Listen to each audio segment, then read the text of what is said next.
Hello everyone and welcome back to FIA Formula 2. It is time to get going for the sprint race in round 4 of the championship. We've had some amazing racing so far and it continues right here, right now. Let's get going with this contest and let's get the story so far in FIA Formula 2. 2 season, and everyone was keen to get off to a flying start as we come into the European leg of the season here at Imola. It was a furious fight for pole position, some drivers finding the limits just a little bit too much, and one driver who did was Kush Miney. He would bring out the red flag, have his lap time deleted, bring it early into the session, and that meant the driver who was fastest at the end of it was Dino Beganovic to become the first Swedish driver to take pole.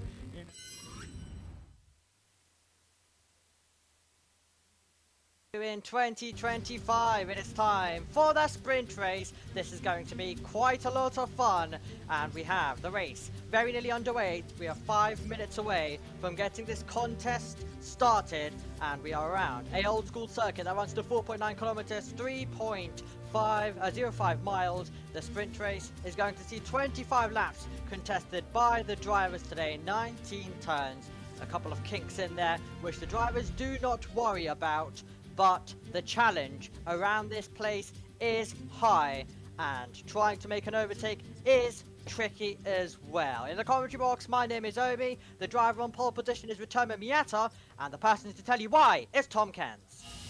Hello Omi, hello to everyone. It's sprint race time in Formula 2. There we see Ritomo Miyata on reverse grid pole, and the reason why he's on reverse grid pole is because he ended qualifying in 10th position. Kush Miney did set a lap time ahead of him, only for that to be deleted as he was the one that caused the red flag and a premature end to the session. So Ritomo Miyata is on reverse grid pole ahead of the man that ended up 9th at the end of the qualifying session, Jack Crawford, who is gunning for another win to add to his Formula 2 CV. Ollie Goethe in 3rd place as well in the Red Bull Junior liveried MP Motorsport car. And there we see fans sticking around for some Formula 2 action. After we've just had Formula 1 free practice 3, they'll be ready for qualifying later. And there'll be some top quality action to come in Formula 2. We saw what happened last year in the sprint race where Franco Colapinto, who is now an Alpine Formula 1 driver these days, pulling off a late overtake on Paul Aron to take the sprint race victory. He will do the same in 2025.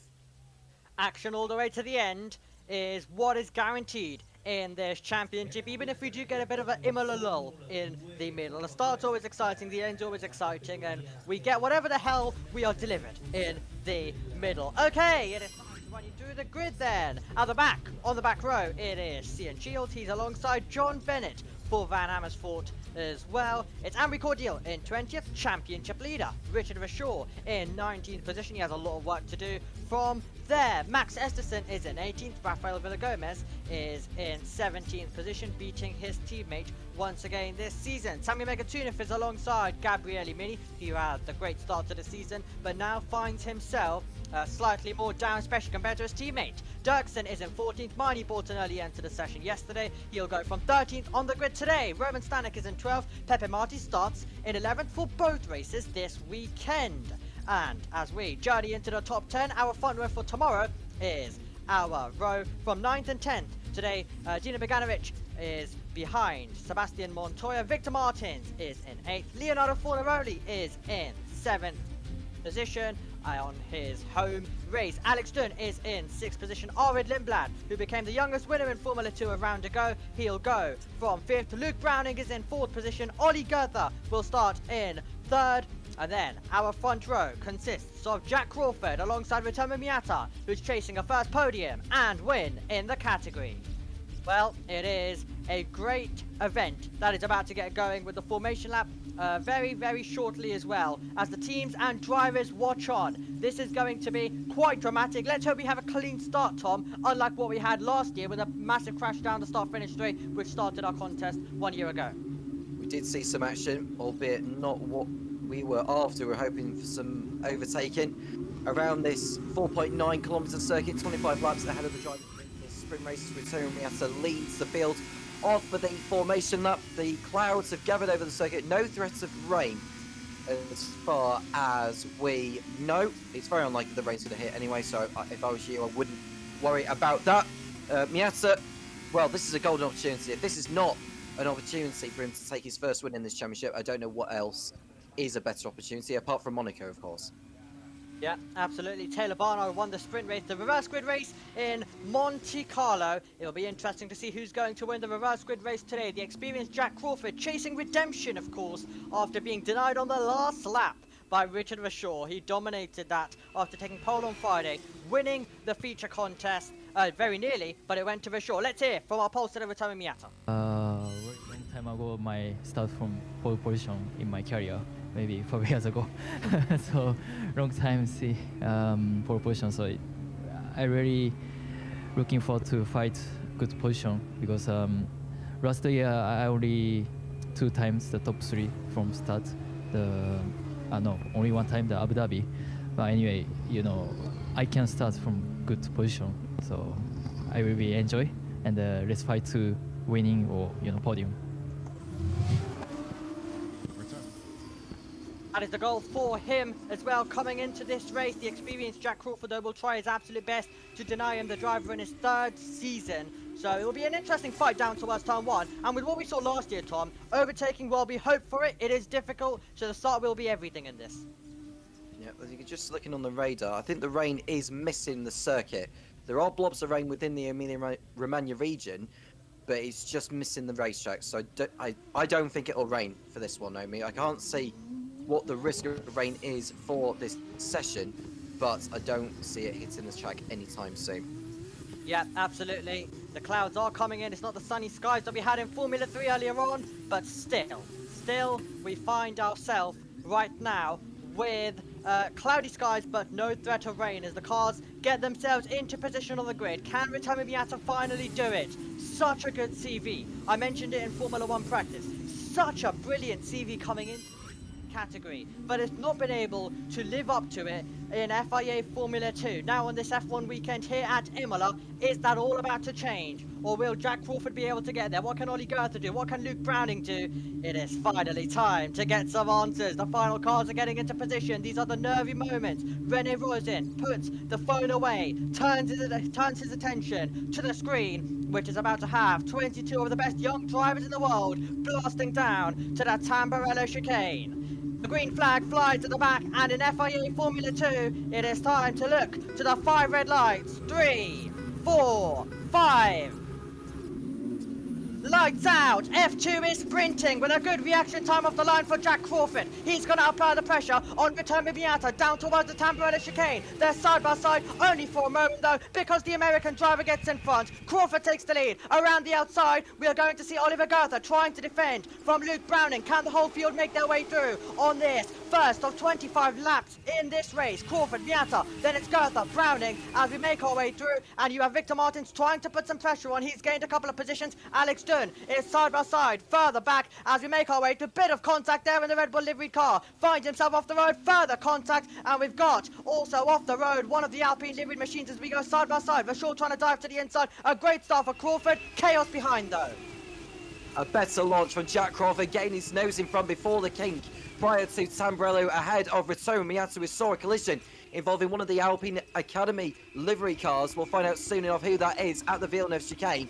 But a good getaway from Jack Crawford, exactly what he needed to help with his championship cause even at this stage of the season. As we see Sami Megatunov lead the pit lane, he must have come in at the end of the formation lap with an issue. So let's hope he can get back into the race later on. He'll hope for a safety car at this stage. We were seeing more jostling for position towards the back end of the field. There goes one of the Red Bull livery cars. I think that must be Pepe Marti who's got through ahead. I think that was John Bennett at the Variante Alta. Nicely done there from Pepe Marti, but he's got a lot of catching up to do to salvage anything from the sprint race. Deal losing a position further back. We come across the line to start the second lap in this race. And it's Crawford leading over the line. There's going to be a huge opportunity coming in a few moments. Let's see whether we're going to see any moves. Arvid Lindblad really having to go on the defensive. It was Ollie Goethe who found himself dropping down massively with the contact that he had as we continue to navigate our way through. So Crawford, Miata, Lindblad, Browning and Victor Martins is our top 5, but some major pressure right now. Lindblad is under right now from Luke Browning, so let's see whether he can do it. Victor Martins directly in behind as well, also part of that Williams Academy as we get to Toza. Yep, so through Toza they come. Lindblad ahead of Browning, 2 of the rookies this season from Britain, going into combat towards the left-hander of Piratella. You know, goes Browning around the outside. Can he make it work? Lindblad says, no, you don't. He keeps hold of the place. That would have been a sensational move there from Luke Browning, but now he's having to defend from the fellow Williams Academy driver, Victor Martin, who is relishing the opportunity here at Imola. Pole sitter in Australia was Victor Martin, looking for a better season this time around compared to the previous 2. Man, was that tight. Down to Piratella, single file part of the circuit, but being brave, Luke Browning trying to find himself all the way around the outside. Wasn't to be, he will get another opportunity down the start finish straight, but he's under major pressure from Victor Martins, who's also part of that Williams Academy as well. Alex Stern is in 6th for Neroli, and Dirksen complete our points paying positions. Across the line we go, 9/10 of a second between Crawford and Miata as the DRS rear wings start to open now, and we get to see who's close and who could be in contention to make some overtakes, especially in these early stages before we start to see the field separating possibly, unless they are going to stay in a DRS train for this entire duration. Both are possibilities. Gabriele Mini was the car who had issues on the opening. Now we're going to hopefully review the race start very, very shortly, and it was a race start which had a lot going on further back, but Crawford able to get the getaway straight off the line, straight to P1. And right now we're going to take a look at the start, as I mentioned. Yeah, so this is Sami Megatunov who stalled on the grid. So he actually did take to the grid, but stalled on the grid. Did Sami Megatunov just going to, well, he went into anti-stall and they just couldn't get away, lost the clutch. There's Crawford then going through on Miata before they get to the kink, and you couldn't have asked for a better launch there from the damage driver. And you saw Lindblad looking to the outside of Miata, but there was just no way through at that point. Now to second behind ahead of Luke Browning and Victor Martin. Yeah, you had a Trident member filming the start over there, and he's going to see his driver fade directly before that. Okay, this was Alexander Dunn, and he watched a bit of contact go on between Goethe and the driver ahead, which was Victor Martin. So that's exactly what took place on that opening lap. Then Dunn found himself with the opportunity to actually go on the attack a couple of meters later to try and make some overtakes, and he was the one who sent Goethe out wide. Let's hear from Marty, actually. So, this is further back in the field.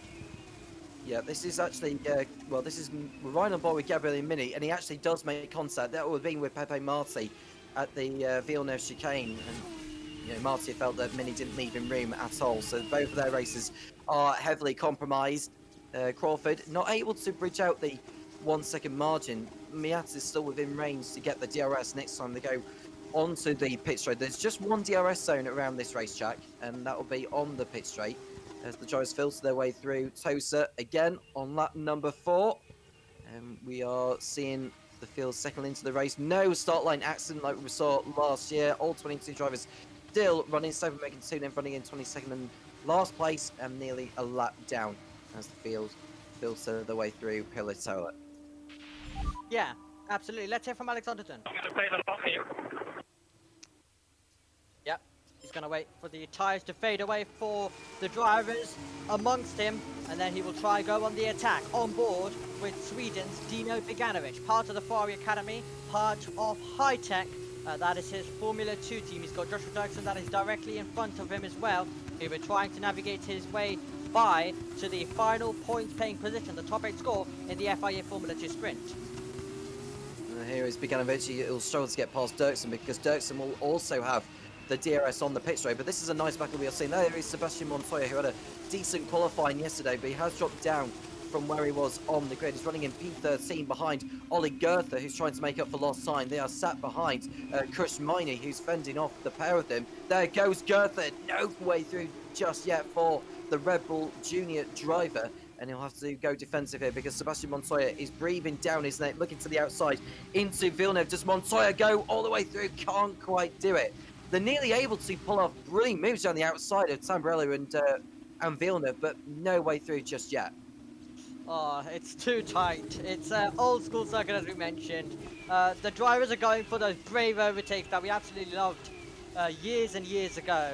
But it just means that they're running out of road and we're getting to contact territory, meaning they're having to back out of it. But yes, some great battling going on between Montoya trying to attack Goethe, Montoya trying to defend from Esterson. So all of it happening right now with 12, 13 and 14 in this Formula 2 field, and he'll hopefully continue down the start-finish straight. Marty, Mini, noted for turn number 5. That was for the moment that they had on the opening lap, and we would expect that to be investigated if the stewards can look at the evidence and see if there's any reason to be awarding a penalty, and agree with what Marty and Mini judgments as well on their judgments on what took place on that opening lap. I don't expect any punishment to come away from that. I think that'll go down as a first lap incident involving Mini and Marty. And then we see Beganovic, who were on board briefly, sat behind Josh Dirksen through the kink prior to Tamburello. No way through just yet, I don't think. You just got to hope that the driver ahead of you isn't going to have DRS, because it's just too effective around here to get through when both drivers have got the DRS open at the same time. So Dirksen living to fight another day. The man who's already won this season in Australia. He also won twice last year in Baku and in Abu Dhabi. But it's unlikely he'll come away with a victory in this one. Crawford has stretched the 1 second margin, so this is an opportunity for him to pull away and get out of that DRS territory ahead of Miata, which Lindblad will also be hoping that Miata falls out of DRS range. He will be hoping indeed. Lindblad will be waiting for that opportunity. This race is going to be a bit of a slow burner. Let's hear from Beganovic. We're back to the stories from last year. Back to all of those thoughts of those engines, which JB has described quite a lot. That it came alive here, and it all really began for Dirksen around the circuit, where he managed to get the podium, the first Paraguayan driver to score that. It was a big moment in the feature race here 1 year ago. But yes, as I was mentioning, it's going to be a bit of a slow burner, this one. We're going to have to wait for the action. We're going to have to wait for everything that's going to happen with the tyres.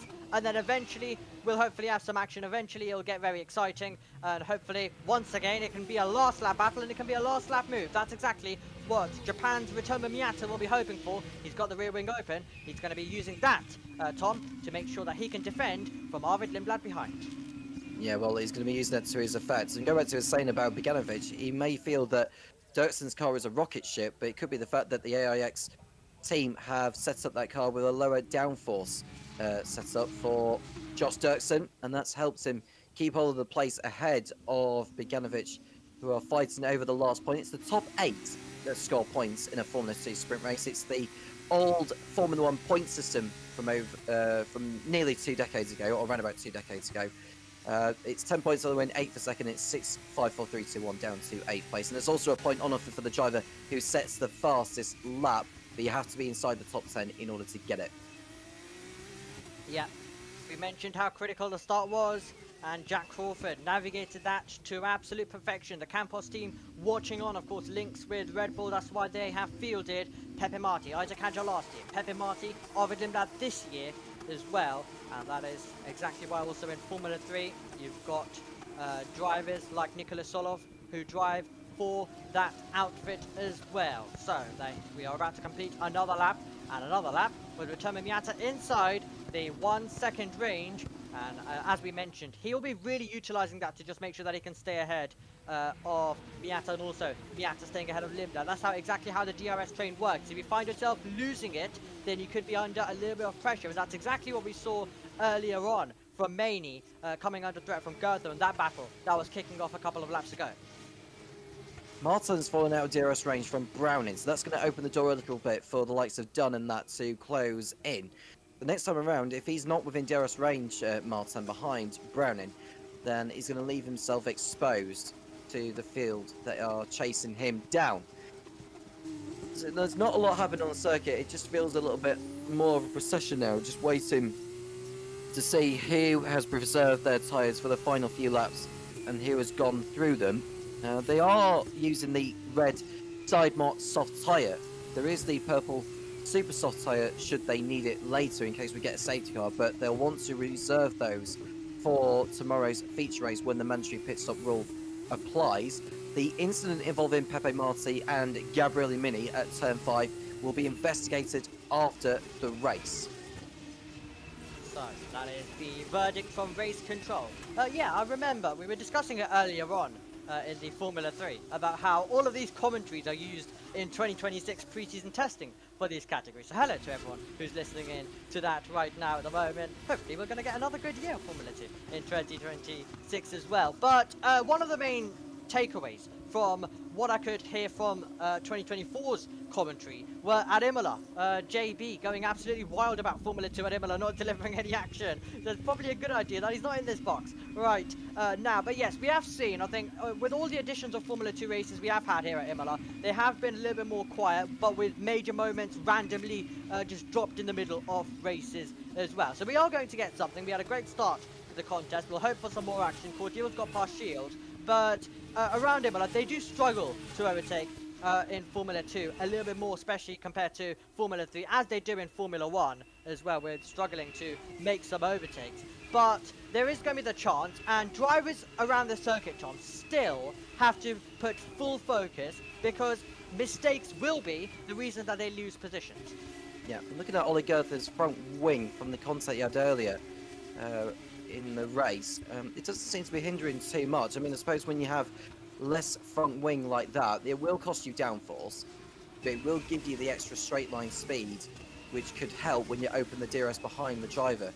It looks like Goether's settling into it now from where he was on the grid. He's behind Kush Miney in the fight for 11th place. Miney currently is out of DRS range from 10th place Stanek. So we may well see Goether attempting an overtake despite the front wing damage. We absolutely could see that as well. Arvid Lindblad really close to the back of Miata at this stage, considering right now what we find ourselves with in terms of the gaps that we're seeing between different drivers is 0.2 of a second. I think he's just going to miss out though on that opportunity. He needed to just be that little bit more closer when he arrived down that straight. It's 1.2 seconds, which is why Miata was under so much pressure that time around between the top two, meaning that there wasn't DRS for the Japanese driver. Bogdanovic still is staring at the back of that AIX. Dunn trying his best now to stay within DRS of Victor Martins, who's recovered himself into the train right now for second. Miata's 1.2 seconds back from Crawford, and he's got his hands full with Lindblad right behind.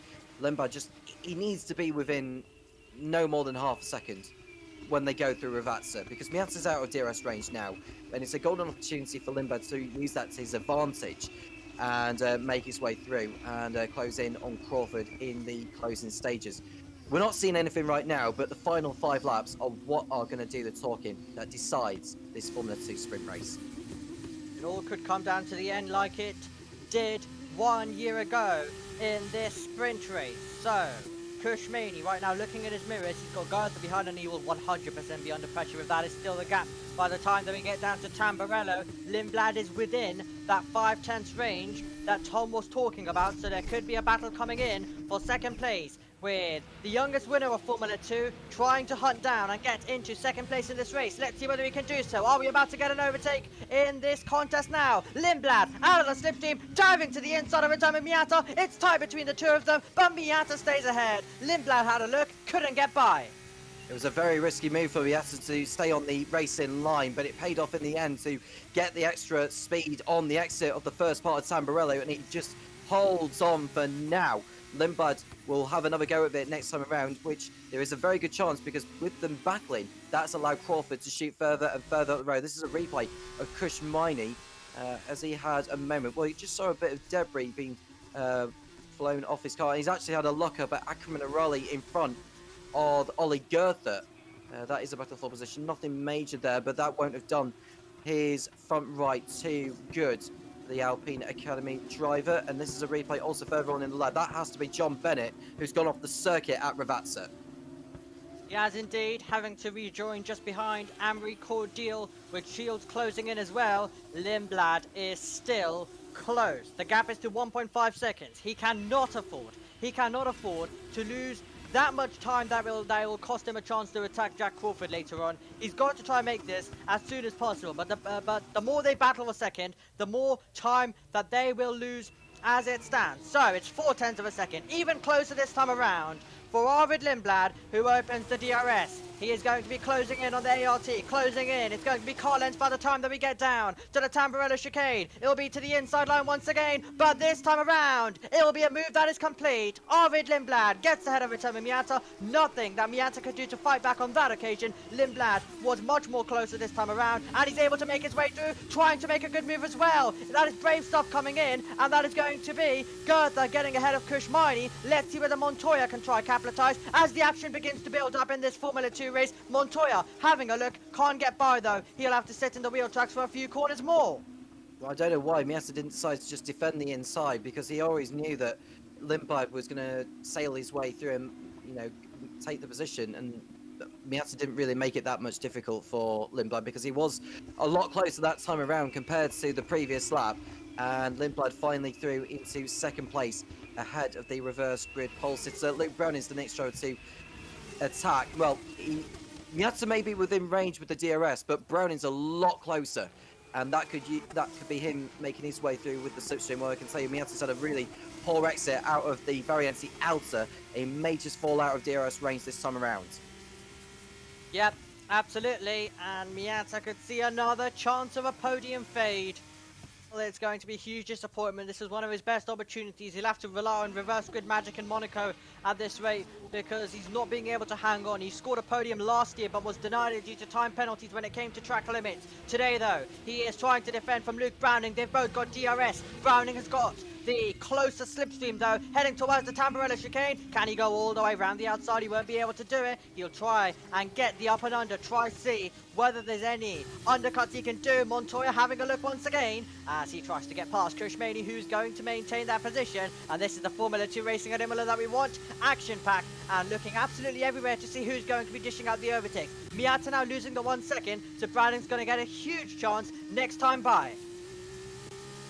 Quality race is beginning to build up now, with Miata now out of DRS range from Lindblad. Browning and Martin are just waiting for their opportunities to make their way through. Lindblad is 2.2 seconds off Crawford at this moment in time.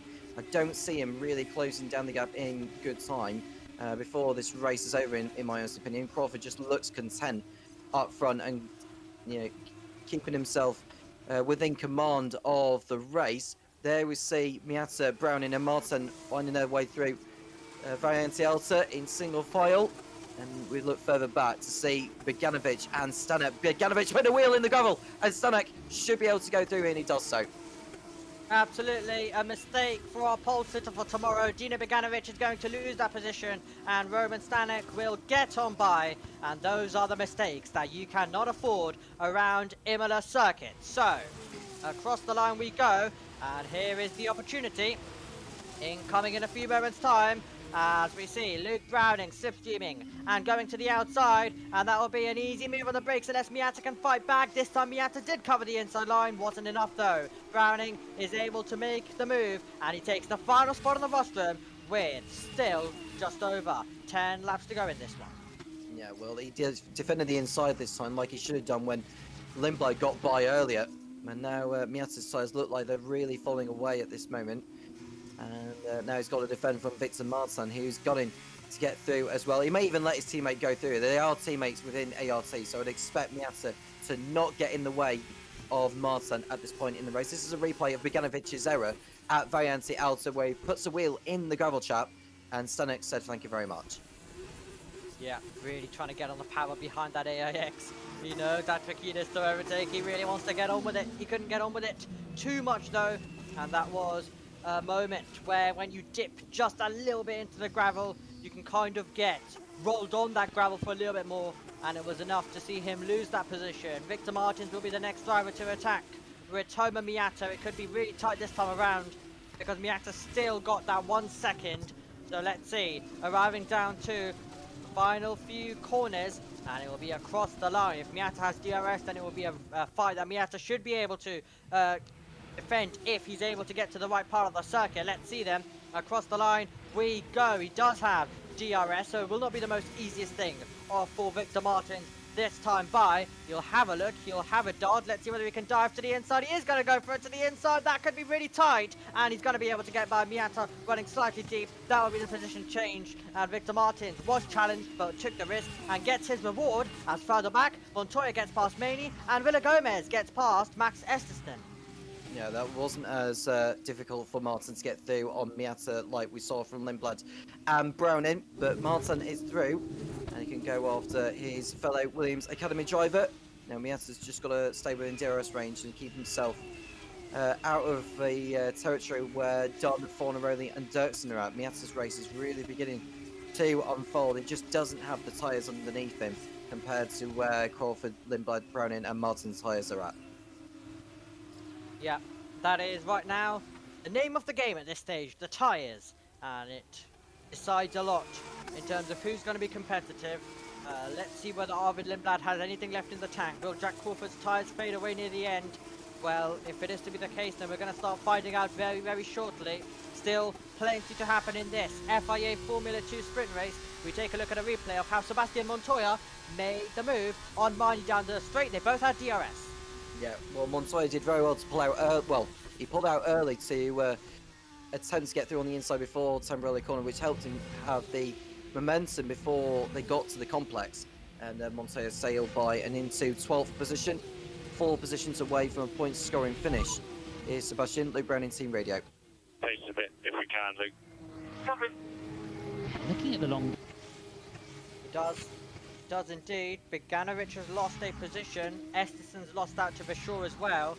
Marty's having a look to try and make that move. So, some great battles, some great overtakes happening across the field right now, but we're focused on Alex Dunn, the history maker earlier on in race 200 of FIA Formula 2. That was in the feature race at Bahrain. He right now finds himself in 6th. He'll try and move up to 5th with Miata directly ahead, so that will be an opportunity that is going to come in for him.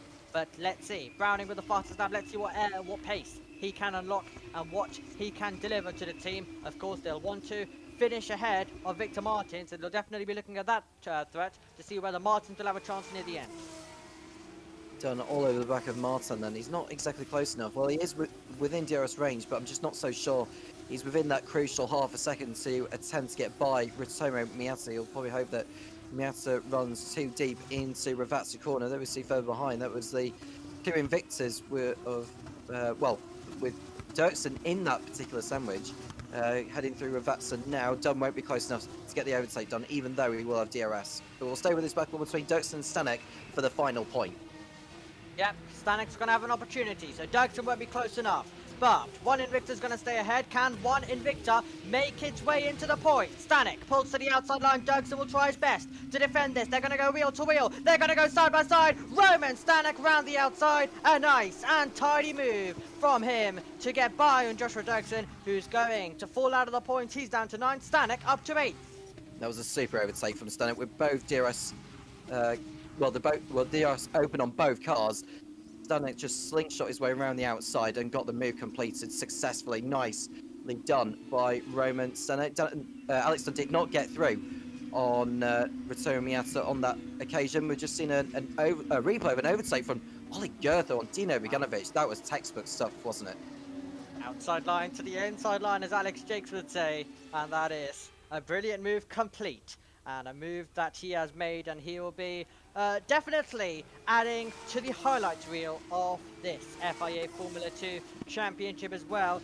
Hasn't completely been his day, but it will be interesting to see what it has in the final laps. What else are we going to see? Alex Dunn this time around is within that 5/10 range that you need to be able to make a pass. Tomorrow's feature race is going to be quite a lot interesting, with Montoya starting in 2nd and Dino Begano is starting on pole. You're going to have lots of battling going on. It's going to be really fun to see how that one is going to play out. Our championship leader coming into today, Richard Rashaw, finds himself in 15th. Our driver in 6th, which is Alex Stern, is on the back of Ritomo Miata, who is not going to be able to defend this one bit. Alex Stern pulls out of the slipstream, makes the move, and that is going to be a nice and tidy pass for the Irishman, who's up to P5. So I think that was a more sensible thing for Miata to do. He knew he was a sitting duck on that pit straight, so he allowed Dunn to go. And now, well, his chances of a points finish are slipping away, with Forneroni and Stanek breathing down his neck. Crawford still able to control that 2.5 second lead over Lindblad. He's looking very, very good for his first win of the season. The American, he's already picked up a pole position this season in Jeddah, but he has yet to taste the race winning champagne, and now he looks on course to change that this time around, to go alongside what he achieved last year. Yep, that is exactly right now the goal for him, and Richard Rashaw is currently directly on the back of Villa Gomez. That's a battle that is for 14 to 15, 8-10 separating those two drivers. So that is right now being contested between them, so it'll be interesting to see how that is going to play out, let's say, from Lindblad. I don't think we could get that radio. I've just seen a picture. JT has ended up spilling, I think, some of his coffee as well, coming into it. So not what he wants as he prepared for the late night stint with IndyCar and NASCAR. Crawford has got the gap's come down to 2.2 seconds between him and Lindblad, so Lindblad getting on with his job by just making it more challenging for Crawford than it would have been a few laps ago. The battle for the final points positions are beginning to hot up. Miata's staying within range of Dunn for the time being. He's out of DRS range now. So the closest battle on the circuit is what you are seeing in picture. We've got Forneroni 7th, Stanek 8th, Dirksen 9th, and Goethe in 10th place. There's no other battles of significance which we've got for you at this moment in time. And let's see who's kept the tyres towards the end and who hasn't exactly done so. Yep, that is right now what is taking place in these final stages. Who still has the tyres underneath them to push on, to attack, and to charge their way through?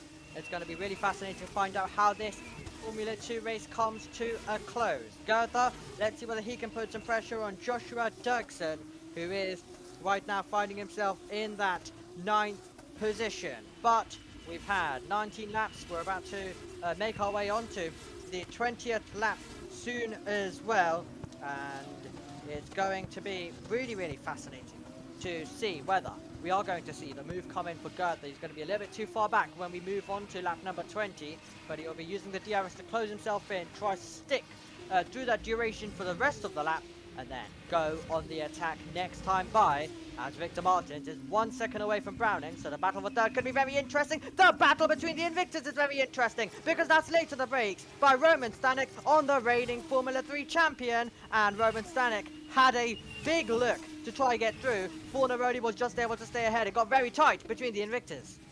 You know, he's having a spirited race so far, is Roman Stanek, and he's given his teammate somewhat of a fright there, and well, Forneroni's going to have to really fight for this one now, as we see the drivers just settling into the race more and more and more, with only 6 laps remaining. Browning 9 tenths in front of Victor Martin. They may be part of the Williams Academy, but they are racing for different teams. We've seen a replay, and look at the tyres on Forneroli's car as he rides the sausage curves at the very end of the outer. That front right is absolutely gone, isn't it?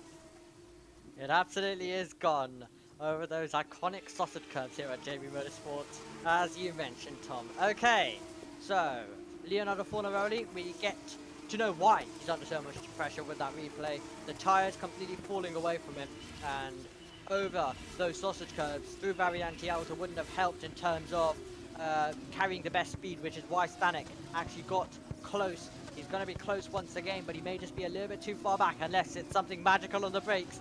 Once again, it is Roman Stanek. He is prepared to take the risks, and he is going to see the DRS wide open. He'll be a bit too far back this time. The final corner exit wasn't as good. He wasn't able to maintain that just over 5.5 tenths gap coming onto this lap. So he'll have to wait for an opportunity, as Goethe, well, he'll have to wait as well. He had a look, but the door closed on him. Dirksen just able to stay ahead. You're really going to have to be close. I think 5 tenths, as we described it, Tom, is the perfect gap to have coming onto that last lap if you want to have a go. 100%. I'm going to echo something that James Hunt once said during a Grand Prix at this racetrack. I saw a red flag on the approach to Ravazza. The only thing is, it's a Ferrari flag. So, not to deceive any of the drivers. We saw something like that in Jeddah, didn't we, where Piastri was put off by a red light around the circuit, and it said how annoying it was. Alex done team radio. So, don't believe we'll be able to get that one as well, unfortunately. But you can imagine that the Irishman is going to be wanting to go on the attack and will want to try and get past Victor Martin. So he has closed in on Martin, so I assume the team is going to be giving him some sort of encouragement, Tom, to try and get that 4th place. Yep, well, he's running out of time to do so. They've probably told him that he's got better tyres underneath him compared to his rivals. There is Sebastian Montoya in the in a nice livery of Prema there. That's not like Prema's standout livery, I don't think, but that'll be due to the sponsorship that Montoya brings to the team. There we see the 2 Invictus coming through of Fornaroli and Stanek, and then further behind we see Montoya behind the likes of Goethe and Dirksen. Dirksen not inside the points at the moment, so the battle between Dirksen, Goethe and Montoya is not for points, but you never know what could happen further up ahead. Yep, it's Formula 2. Everything is unpredictable. We've got the yellow flags flying around this circuit. What on earth has happened? We're going to be running out of time in this race. The yellow flags are out. We're on board with Alexander Dunn, who'll be waiting for an opportunity. Oh, Henry Cordial off the road. He's sideways in the middle of the circuit, and you're going to have Shields approaching along with Bennett. They're going to have to get out of the way and take avoiding action. Cordial will look to continue on. The green flags are back out. He's going to pirouette it round, continue on, get on the power, and we'll continue going. But it'll be interesting to see on the replay what has happened to Henry Cordial. Yeah, it looks like he dipped a wheel in the gravel probably over at Tamburello, but at least he's got going anyway, so no intervention to this race.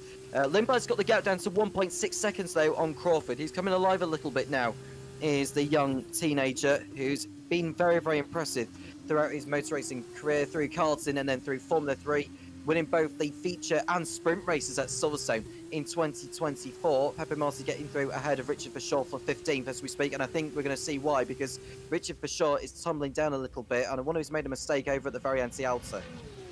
It'll be interesting to see. Here comes Alexander Dunn. Can he put some pressure on Victor Martins? He's going to be he's going to try and be late on the brakes. Couldn't do it. Has to back out right at the last moment. Goethe and Montoya are also battling as well. Montoya is ahead. 1.4 seconds. Time is ticking for Arvid Lindblad. He's really got to get that inside 1 second. Use that DRS to close in onto lap number 24, and then try and get out in 25. But it's just going to be a little bit too late unless he really closes in now. We've got Richard Verschoor in the pit lane. There he is, look, and I think he's got some form of technical problem. Has the championship leader, and it looks like he's calling it quits as far as this race is concerned. He wasn't in the points anyway or challenged for anything, so it's not like it's a huge loss for him. But we're going to see a replay of Cordial having his moment, and it's not even through anyone that he's come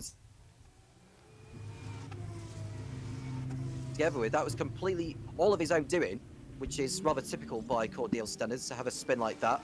But yeah, that's another race to forget for him. Another one that he'll not want to add to the show reel. 1.2 seconds is the gap. Lindblad really pushing on, really trying to close in. 1.3 now, but the opportunities are going to run out as we head on to the penultimate lap of this FIA Formula 2 race. We come across the line now, and it's going to be an opportunity once again coming in from Alex Dunn. Let's see whether we can put some pressure, but the issue he's got is Victor Martins has got DRS off his teammate. Battle for third is going to go on to the final lap. Who is going to stand on it? Will it be Browning, will it be Martins, or will it be Alexander Dunn? We'll see soon enough, and Dunn's got enough time. Won't get both of them, I don't think. He's only got one more opportunity at Tamburello to complete a move on Victor Martin. Ollie Goethe getting in front of Josh Dirksen now for 9th place with that damaged front wing. He won't have time to catch the likes of Fornarelli or Sunek though, so I think 9th position is the best he can achieve. We're going to see a replay then from Roman Sunek dipping a wheel into the gravel at Ravazza, or just on the exit of it. Yeah, he just dips a wheel there. That's costly there for Sunek, and he's lost crucial ground to his teammate. He has lost time indeed to his teammate. Well, the gap still is at 1.3 seconds. So everything is still running in order in terms of Crawford maintaining the gap. Montoya has got past Joshua Dirksen, who drops down to 11th. Montoya improves his position to 10th. Dino Beganovic is going to have an opportunity soon as well. But here is Jack Crawford arriving to the last few corners here on the penultimate tour. About to go on to the final one. Lindblad really needed to be within DRS 1 lap ago, then have the chance onto this straight, but it's not going to be enough. The push was a little bit too late, and unless there's a mistake, it's going to be heading Jack Crawford's way.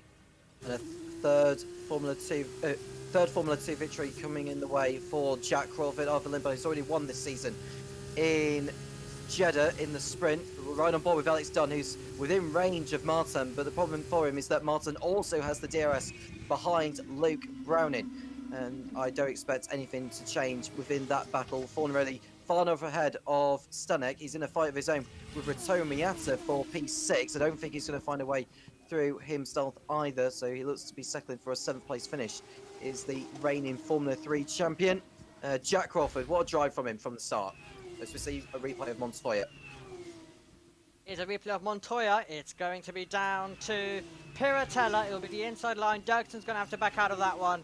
And that will be how Sebastian Montoya made his way through. But we're on the final lap. The gap is 1.1 second between our top two. It's a further 6.5 seconds down to 3rd, 4th and 5th. They're battling all the way to the end, but the chances are going to run out.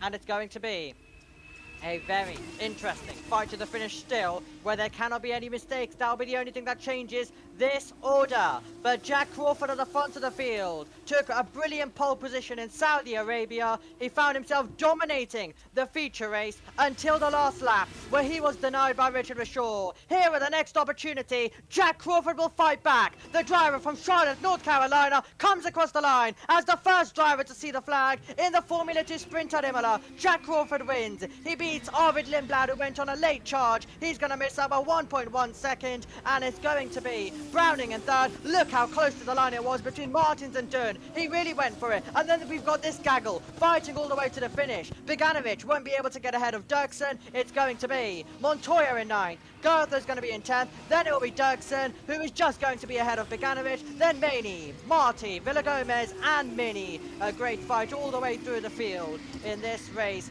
Esterson will be 17th. Then it'll be Shields, Bennett, Cordeal and Mega Tunif. But it's celebrations for Dams Racing and Jack Crawford, who's a winner in the FIA Formula 2 for the 3rd time. A super drive from Jack, as we hear from him in team radio. Good job, man. Good job. Well done. Really good one. The job prize. Podium. Go. Well, really deserved for him, and I really felt for him. Of course, for sure it was strategy brilliance, but had Crawford won that race in Jeddah, it would have been highly deserved. He took pole position. I would consider it really his first proper pole in Formula 2. He's been on pole twice, but the first one was in a red flagged session where it was decided in run 1. He said it was the best lap of his life, and there was a reason why. Shields and Bennett had contact at the end. That is why we have debris on the exit of Toza, Tom. But yeah, going back to the short point, he found himself taking a first proper pole in F2. Said it was one of his best ever laps, and then he's been able to fight. He was able to fight all the way through. A great battle with Martins. Defended brilliantly, pulled away, dominated from lights out to checkered flag in terms of the race lead, then the net lead, and then it became the race lead. But Rashaw took it away right on the last lap with strategy brilliance. But he won't be denied today. Lindblad is in 2nd. Yeah, you did everything right today. Very good pace, very good overtaking, positioning of the car. Yeah, thanks, mate. That was a really good race. Thank you, guys. The car was really good. We'll go again tomorrow. I think there's some bits to improve, but in general, really solid. So thank you, guys. Tomorrow it's going to be exciting in the feature race. As we mentioned, Tom, it is Beganovic and Sebastian Montoya on the front row. And we've got a bit of a mixed up grid due to, of course, the qualifying session being ended 6 minutes early. Let's hear from Browning. P3, fastest lap. Yeah, boys, very happy. Good job. Fastest lap as well. I think finally you'll get to speak, Tom. Yeah, well, I'll take over now, shall I? Yeah, well, it was a super drive from Crawford, and now we've got a 6 different race winner from 6 races. And tomorrow, the front runners, or the drivers on the front row, Dino Beganovic and Sebastian Montoya, haven't won yet this season, or in their Formula 2 careers. Tomorrow is a chance to change just that. It's going to be enjoyable to see. And for Beganovic, if he's able to get to the win tomorrow, I think it will be a big moment for him as well, considering if we go back to another race as well. We described it for Vishal, but a similar scenario where in the race at Bahrain, where it all came alive at the end due to a safety car caused by Esterson, he was leading that race. Had it not been changed, he would have had a huge opportunity to win that, but it was taken away due to Pepe Marti going on the attack late, and the safety car really bunching everyone up. Today we've not had any safety cars. It's just been brilliant from Jack Crawford soon as he took the lead off the start, really. And we mentioned how that was going to be deciding, and it was deciding for him as he's about to go into the arms of his Dams Lucas Oil team. A super performance from Jack Crawford, being congratulated by his crew. He came into the race 8th in the championship. I don't know where he is now in terms of the championship standings after that. I don't think it's going to be drastically different. I expect him to still be in 8th after the race result here today, but he'll be very delighted with his performances, or with his performance, no question. Richard Vishal not scoring, neither did Pepe Marti, so Leo Fornarelli was able to cut down by a couple of points. He's now in front of Pepe Marti, in fact, into 2nd position. Yep, Jack Crawford part of the Aston Martin fold as well. Arvid Lindblad part of the Red Bull Academy, and he is linked with promotion to Formula 1 with Racing Bulls next year if he continues. And Luke Browning, of course, as we mentioned, part of the Williams fold as well. And it's great, it's great to see, of course. There was a bit of conversation, Tom, before we headed into this round, would Hi-Tech be participating? Lots of drama involved in that team. They turned up with trucks that didn't even have any branding on it. No Hi-Tech branding. There's some rumors going around that they're going to have a logo change soon as well after this triple header. So they arrived here with absolutely no branding on the trucks. They still, of course, have it on the cars, but on a weekend where their participation was slightly in doubt to some degree with all of the drama that was going on with everything seized basically, it's great to see that they've been able to score a podium first of all with Luke Browning and also be able to get a pole position with Dino Beganovic for tomorrow. We'll see soon enough. I mean, it'll be some way to round out the weekend. What's been a difficult time for the Hi-Tech squad. But now, for now though, this man, is part of the Aston Martin setup. Jack Crawford, just being guided into or escorted into towards the cool-down room with the head of communications of F2 and F3, Alexa Quinton. And so we see a replay of Jack Crawford taking the checker flag to celebrate his 3rd Formula 2 victory here at Imola. Yep. So a superb performance, a superbly judged performance as well. On top of the car, I think the new haircut definitely working for Jack Crawford. Has got rid of quite a lot of hair. Has Jack Crawford as well, which was momentarily talked about on the cool-down room when he had his appearance a couple of weeks ago. So that has come into fruition, and straight away, Tom, new haircut and all the way to the top step and a trip in a few moments to the podium. But first of all, the cool-down room, which we can head to now. It's good though. Miata was pushing so much in the beginning. I was like, damn. Yeah. I wasn't as bad as I was expecting the deck. I had front right. I was scared I was gonna. Like I just looked up once at the end. I saw that and outside front into yeah. It was so like strange. 2 laps to go, no? Yeah, it was so random. Oh. Oh wow, yeah, the bad He got start. mugged. Oh!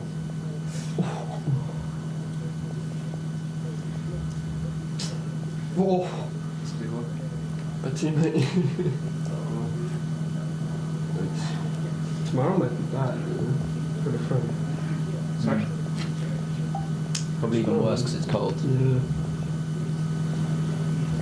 Oh, yeah. Mate, the rotation started to become so bad in the chicane, no? Like you go in 40 and then you land and it would be like, oh no. Yeah. It reminded For me me, of last turn year with 7. medium. Turn 7 at the beginning of the race was at At the end, I was like, I was surprised how much graining we had. I just didn't expect to have that much day. yeah. Oh, I don't know. I just thought with the medium last year that was a bit, and then with the soft. Yeah. Everyone making mistakes. That is not the way to do it. I wonder what that was across the track. Coming, Yeah, on the inlet. Jackie Crawford, look at him go. Shining.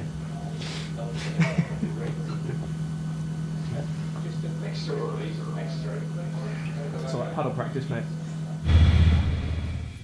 Well, I mean, Formula 1 cooldown rooms are always fun, but getting to just listen to young drivers absolutely rant on, giving sound effects, giving us the full experience of what takes place down there. So, the fans all getting set, all getting ready to hopefully watch their own team, Ferrari, in about an hour's time, do something magical in qualifying. Doesn't look like on the evidence of practice. You'll get more details on that in about under 45 minutes time rather, or 40 minutes now, until we'll be on air for that Formula 1 qualifying build up, and then we're going to be in for a very interesting session with that. Porsche Super Cup qualifying, quickly we have Shields and Bennett. No further investigation has been decided on that.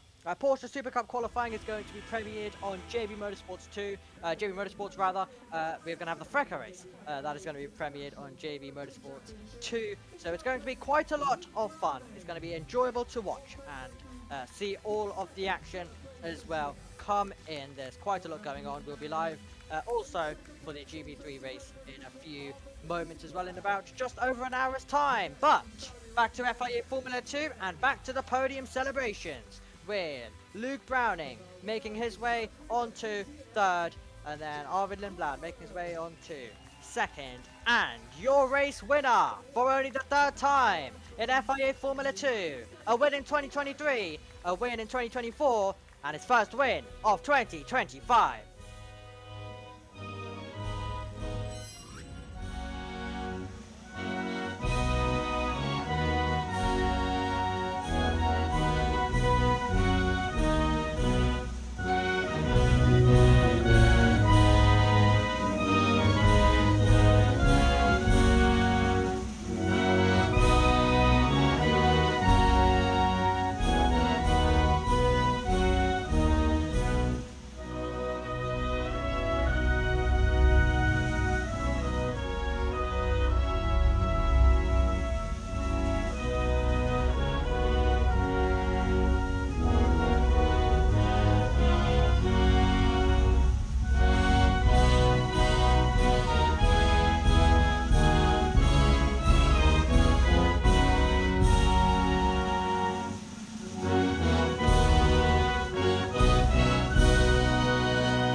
Great to hear. The American National Anthem, and it's of course a special few weeks in America with the Indy 500 taking place, and well, Charlotte, North Carolina have one of their own heading to the top step as well. He gets the trophy, and then also you find yourself with the team, the member of Dams Lucas Oil as well. Second place and third will receive their trophies very, very shortly, and it's a deserved podium once again for Arvid Lindblad, continuing to prove why he is one of the future drivers of Formula 1 for sure. And Luke Browning putting in a superb and clean, tidy performance, exactly what is required in this championship to be consistent. Leo Fornaroli proved that with his consistent run to a Formula 3 title last year without any race victories. Well, the podium celebration starts and the champagne gets sprayed. Will Jack Crawford be able to pick up another win in FIA Formula 2 2025? Well, on the evidence of today, there is more to come from this man. Congratulations to our top three, and Dams Lucas Oil on a brilliant performance by them. And now we're going to turn our attention to the feature race that will take place tomorrow, Tom Cairns, and on the evidence of today, it's going to be quite a lot of fun. Quite a lot of fun with the mandatory pit stop involved in it. It's going to be put together for a brilliant race here at Imola. But hats off to the likes of Jack Crawford and Arthur Lindline. They put in some stellar performances today, as well as Luke Browning. But will they be able to repeat that tomorrow? So Sky going off, even though they could have waited a couple more minutes until the broadcast would have ended anyway. But no, they've gone to their advert. So we're going to run you through our results, and then we'll get final thoughts from Tom heading into tomorrow. So Jack Crawford ends as the winner. Arvid Lindblad is in second. Luke Browning ended in third position. Victor Martins in fourth. Alexander Tun finished in fifth. Miato Polsida ended in sixth. And then it was Leonardo Fornavardi in seventh. Stanek in eighth. Montoya was in ninth. And then it was Gerther in 10th. Dirksen was in 11th. Biganovic was in 12th. Then it was Marnie in 13th. Marty in 14th. Villagomez in 15th. Mini finished in 16th place. Then it was Esterson, Shields, Bennett, Cordillo had a big moment at the end. Megatunov had to come into the pit lane after stalling on the grid. So that was his race. And then Richard Rashaw was our only retiring in the pit lane. Well, Tom, final thoughts on this race and also heading into the feature tomorrow on Grand Prix Sunday. It was a good race. We didn't see a lot of it at the beginning, but we did see some overtakes towards the end where some have been able to preserve their tyres better than others. But I think the feature race will probably tell a different story where the bigger points are given out. Will we see a new championship leader? Will we have a 7th different race winner from 7 races in 2025? Answers on the postcard. It's going to be coming our way. Well, thank you very much. Joshua Birch will be back in the hot seat tomorrow to talk you through the FIA Formula 2 feature race. That isn't it, though, in terms of support series action. As I mentioned, the Super Cup will premiere later on their qualifying session. Frecker will also be premiered. That will be on JBMotorsports 2. And then we're going to have the GB3 race live in about just over an hour's time. But at Imola, next up is Formula 1 qualifying. But in terms of Formula 2, we will see you tomorrow for the feature race on Grand Prix Sunday. Goodbye.